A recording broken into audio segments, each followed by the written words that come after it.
take you through another story that we're tracking very closely as far as Kerala is also concerned. Kerala Congress has flagged flight risk ethanol blending in the planes unsafe, and they have made an appeal to Prime Minister and also the Union Minister Gadkari as well, saying that they are playing with fire. So that is the latest statement that is coming from the Kerala Congress. A political and the policy debate is taking off over the aviation fuel in the country. The Kerala Congress has flagged what it calls is a flight risk, raising concern over the ethanol blending and the aircraft safety. At the same time, the government has moved to bring sustainable aviation fuel under the ATF framework, pushing ahead with a greener aviation roadmap and setting blending targets till 2030. Let me break this down for you. The Kerala unit of the Congress party has raised a red flag of the aviation fuel policy, warning of what it calls a potential flight risk. In a social media post, the Congress party has claimed that any move involving ethanol blend in the aviation fuel could pose serious safety concern. It also argued that ethanol has the lower energy density than the conventional jet fuel, meaning that the aircraft would require more fuel for the same performance. The post also flagged technical risks, suggesting that ethanol could affect the critical aircraft components, and cautioned that aviation safety could be at risk if such measures are pursued without any safeguards. And meanwhile, the government has clarified and officially notified amendments to the ATF regulation, formally integrating SAF into the system.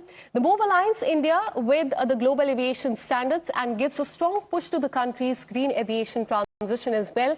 Now, clear targets have also been laid out, with SAF blending set at 1% by 2027, 2% by 2028 and 5% by 2030, marking a structured roadmap towards lower emission in the aviation sector. So what exactly are SAF and ATF, and why do they matter so much? Sustainable aviation fuel, that is SAF, is a cleaner alternative for aircraft made from sources like used cooking oil, agricultural waste as well. It works with the existing engines and helps significantly reduce the carbon emission. On the other hand, we told you about ATF, that is aviation turbine fuel, that is a conventional jet fuel that is derived from the crude oil. It offers high energy density and continues to power most commercial and the military aircrafts around the world, and that is why they both are quite important. But the political and the policy debate is now taking off over the aviation fuel in the country. Let me bring in my colleague Arpita, who's been tracking all the details from Kerala. Good morning, Arpita. The Kerala Congress has flagged what it calls is a flight risk, raising concern of the blending of ethanol and raising concern of the aircraft safety as well. Take us through the detail. What was really mentioned in this social media post by the Kerala Congress?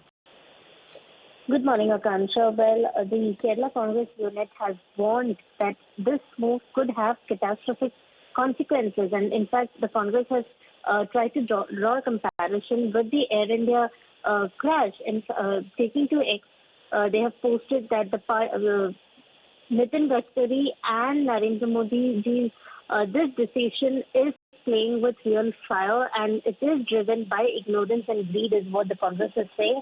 And they have gone on to RC Center to, in fact, explain why they have taken such a decision, because it is risky. All right, we'll try and reconnect that line with my colleague Arpita, but let me take you through what really SAF and ATF, sustainable aviation fuel, actually is. As far as SAF is concerned, let me tell you about that. First of all, it is a cleaner alternative fuel for aircraft made from renewable sources like cooking oil, agri-waste as well. And the benefits is that it reduces the carbon emission. And let's also tell you about ATF, that is the aviation turbine fuel, a standard jet fuel that is used in the aircraft, that is derived from the crude oil, that is the fossil fuel. It provides high energy density, and it also powers the commercial and military aircraft as well. And there is entire controversy that has started over it, a political and a policy debate that is now taking off over the aviation fuel in the country. With this, we're taking a very short break for news and updates on the other side.